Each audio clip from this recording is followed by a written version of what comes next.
श्री दुर्गा सप्तशती का प्रथम अध्याय प्रारंभ होता है। श्री दुर्गा सप्तशती के प्रथम अध्याय में मेघा ऋषि का राजा सूरत और समाधि को भगवती की महिमा बताते हुए मधु केटभ के वध का प्रसंग सुनाना। प्रथम चरित्र के ब्रह्मा ऋषि, महाकाली देवता, गायत्री छंद्र, नंदा शक्ति, रक्तदंडिका बीज, अग्नि तत्व और ऋग्वेद स्वरूप है। श्री महाकाली देवता की प्रसन्नता के लिए प्रथम चरित्र के जप में विनियोग किया जाता है।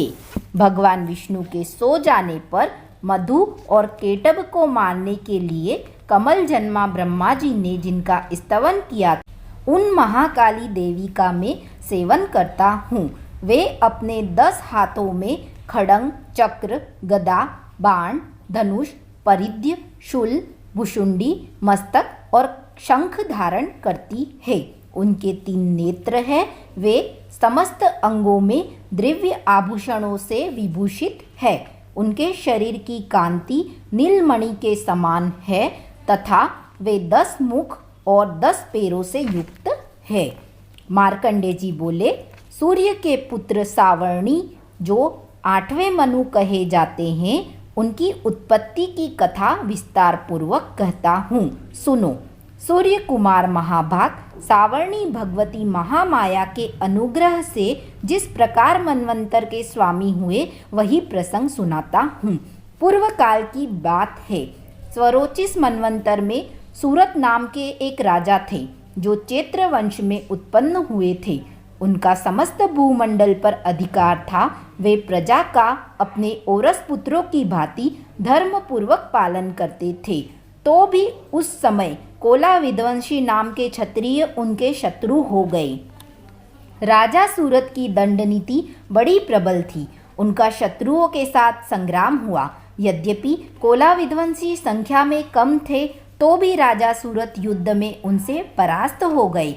तब वे युद्ध भूमि से अपने नगर को लौट आए और केवल अपने देश के राजा होकर रहने लगे। समूची पृथ्वी से अब उनका अधिकार जाता रहा, किंतु वहाँ भी उन प्रबल शत्रुओं ने उस समय महाभाग राजा सूरत पर आक्रमण कर दिया।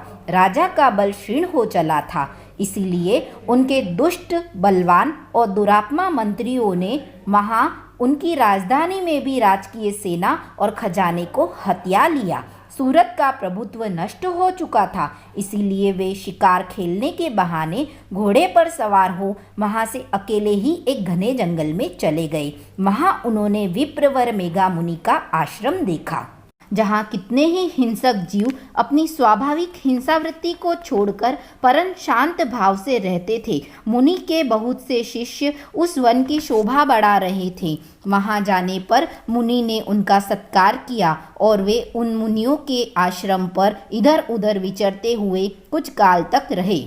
फिर ममता से आकृष्ट चित्त होकर वहाँ इस प्रकार चिंता करने लगे, पूर्व काल में मेरे पूर्वजों ने जिनका पालन किया था, वही नगर आज मुझसे रहित है। पता नहीं मेरे दुराचारी भृत्यगण उसकी धर्म पूर्वक रक्षा करते हैं या नहीं। जो सदा मत की वर्षा कराने वाला और सुरवीर था, वह मेरा प्रधान हाथी अब शत्रुओं के अधीन होकर न जाने किन भोगों को भोगता होगा।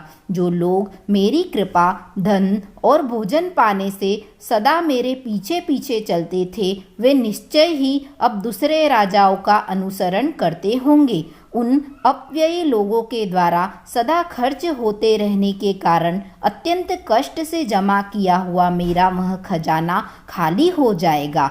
ये तथा और भी कई बातें राजा सूरत निरंतर सोचते रहते थे। एक दिन उन्होंने वहाँ विप्रवर मेघा के आश्रम के निकट एक वेश्य को देखा और उससे पूछा, भाई तुम कौन हो? यहाँ तुम्हारे आने का क्या कारण है? तुम क्यों शोकग्रस्त और अनमने से दिखाई देते हो? राजा सूरत का यह प्रेम पूर्वक कहा हुआ वचन सुनकर वेश्य ने विनती भाव से उन्हें प्रणाम करके कहा।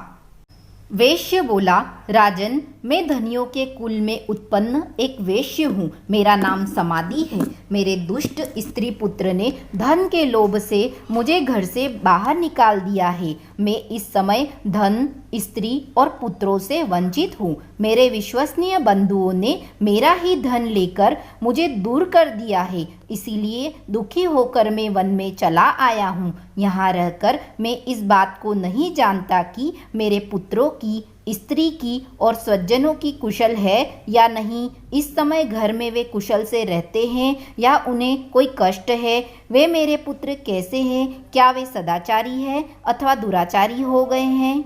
राजा ने पूछा, जिन लोभी स्त्री पुत्र आदि ने धन के कारण तुम्हें घर से निकाल दिया, उनके प्रति तुम्हारे चित्त में इतना स्नेह का बंधन क्यों है? वैश्य बोला, आप मेरे विषय में जैसी बात कहते हैं वह सब ठीक है, किंतु क्या करूं, मेरा मन निष्ठुरता नहीं धारण करता। जिन्होंने धन के लोभ में पड़कर पिता के प्रति स्नेह, पति के प्रति प्रेम तथा आत्मीय जन के प्रति अनुराग को तिलांजलि दे मुझे घर से निकाल दिया है, उन्हीं के प्रति मेरे हृदय में इतना स्नेह है। महामते, गुणहीन बंधुओं के प्रति भी जो मेरा चित्त इस प्रकार प्रेम मग्न हो रहा है, यह क्या है? इस बात को मैं जानकर भी नहीं जान पाता। उनके लिए मैं लंबी सांसें ले रहा हूँ और मेरा हृदय अत्यंत दुखित हो रहा है। उन लोगों में प्रेम का सर्वथा अभाव है, तो भी उनके प्रति जो मेरा मन निष्ठुर नहीं हो पाता, उसके लिए मैं क्या करूँ? मार्कंडेय जी कहते हैं, ब्रह्मांड तदंतर राजाओं में श्रेष्ठ सूरत और वह समाधि नामक वेश्य दोनों साथ साथ मेघा मुनि की सेवा में उपस्थित हुए और उनके साथ यथा योग्य न्यायानुकूल विनय पूर्वक बर्ताव करके बैठे। तत्पश्चात वेश्य और राजन ने कुछ वार्तालाप आरंभ किया। राजा ने कहा, भगवन, मैं आपसे एक प्रश्न पूछना चाहता हूँ, उसे बताइए। मेरा चित्त अपने अधीन न होने के कारण यह बात मेरे मन को बहुत दुख देती है। जो राज्य मेरे हाथ से चला गया है, उसमें और उसके संपूर्ण अंगों में मेरी ममता बनी हुई है। मुनिश्रेष्ठ, यह जानते हुए भी कि वह अब मेरा नहीं है, अज्ञान की भांति मुझे उसके लिए दुख होता है। यह क्या है? इधर यह वेश्य भी घर से अपमानित होकर आया है, इसके पुत्र, स्त्री और भृत्यों ने उसे छोड़ दिया है, स्वजनों ने भी इसका परित्याग कर दिया है, तो भी यह उनके प्रति अत्यंत हार्दिक स्नेह रखता है। इस प्रकार यह तथा मैं दोनों ही बहुत दुखी है।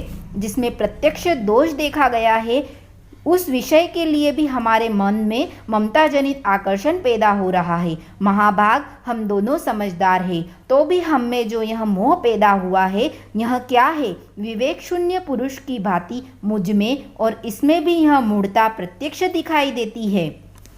ऋषि बोले, महाभाग, विषय मार्ग का ज्ञान सब जीवों को है, उसी प्रकार विषय भी सबके लिए अलग अलग है।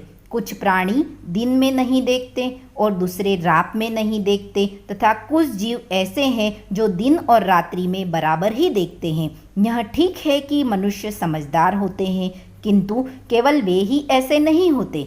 पशु, पक्षी और मृग आदि सभी प्राणी समझदार होते हैं। मनुष्य की समझ भी वैसी ही होती है जैसी उन मृग और पक्षियों की होती है, तथा जैसी मनुष्य की होती है वैसी ही उन मृग, पक्षी आदि की होती है। यह तथा अन्य बातें भी प्रायः दोनों में समान ही है।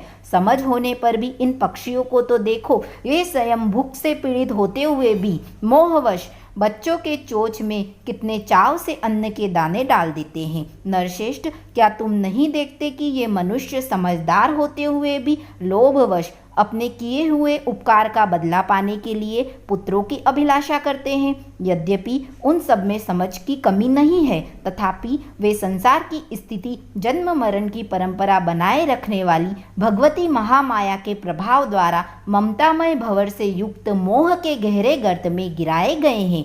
इसीलिए इसमें आश्चर्य नहीं करना चाहिए।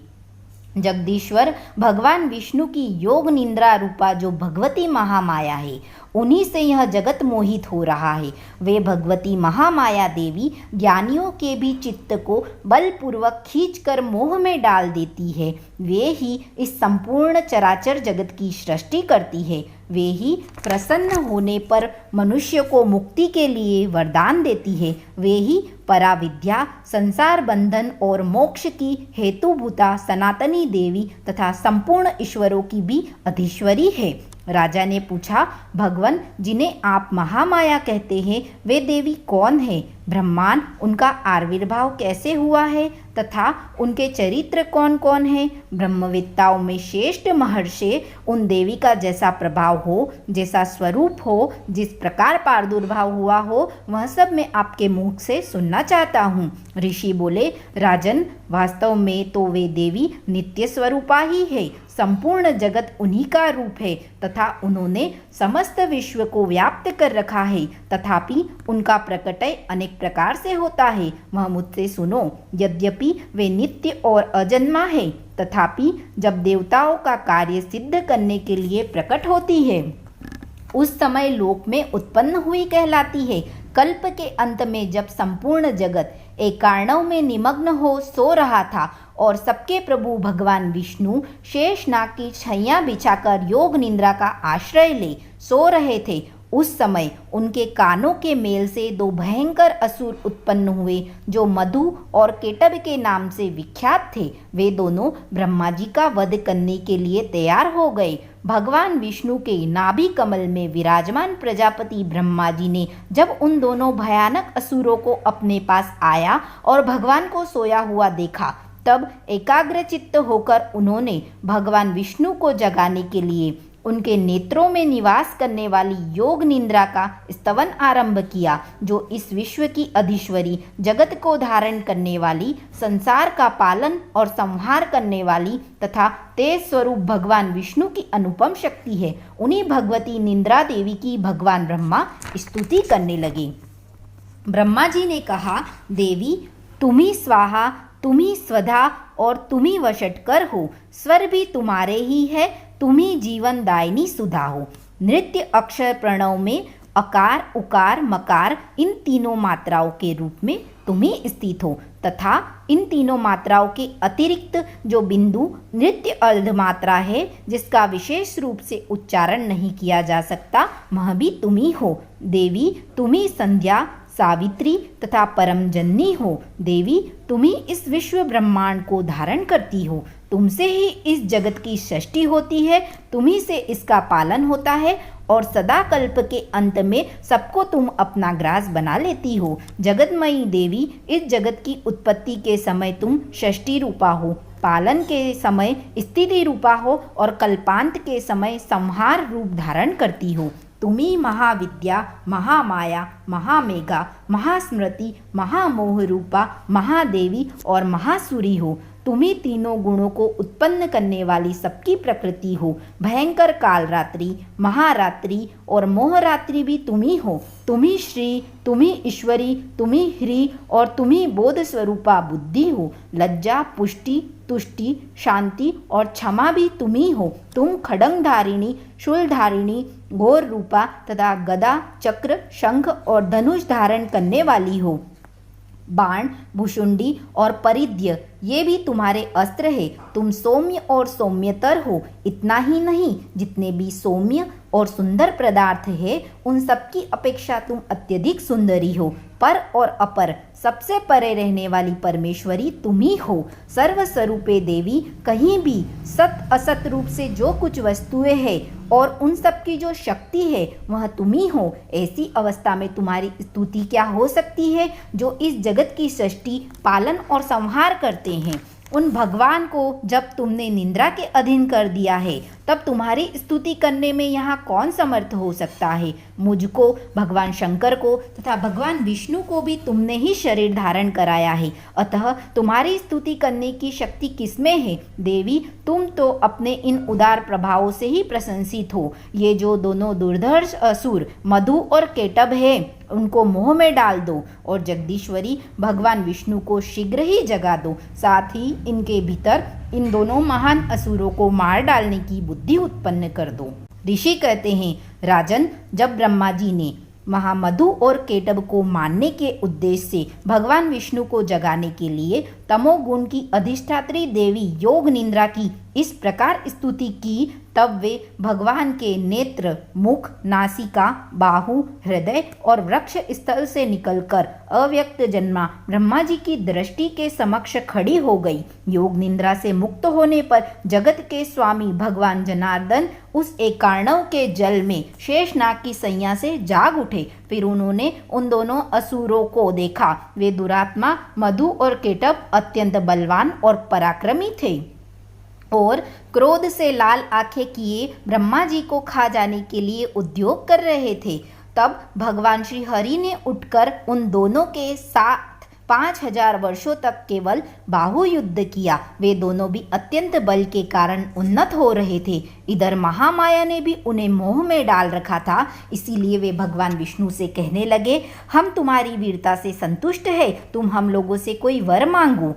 श्री भगवान बोले, यदि तुम दोनों मुझ पर प्रसन्न हो तो अब मेरे हाथ से मारे जाओ। बस इतना सा ही मेरा वर मांगा है, यहाँ दूसरे किसी वर से क्या लेना है। ऋषि कहते हैं, इस प्रकार धोखे में आ जाने पर जब उन्होंने संपूर्ण जगत में जल ही जल देखा, तब कमल नयन भगवान से कहा, जहाँ पृथ्वी जल में डूबी हुई न हो, जहाँ सूखा स्थान हो, वहीं हमारा वध करो। ऋषि कहते हैं, तब तथास्तु कहकर शंख, चक्र और गदा धारण करने वाले भगवान ने उन दोनों के मस्तक अपनी जांघ पर रखकर चक्र से काट डाले। इस प्रकार वे देवी महामाया ब्रह्मा जी की स्तुति करने पर स्वयं प्रकट हुई थी। अब पुनः तुमसे उनके प्रभाव का वर्णन करता हूँ, सुनो। इस प्रकार श्री मार्कंडेय पुराण में सावर्णिक मनवंतर की कथा के अंतर्गत देवी महात्म्य में मधु केटव वध नामक पहला अध्याय पूर्ण हुआ।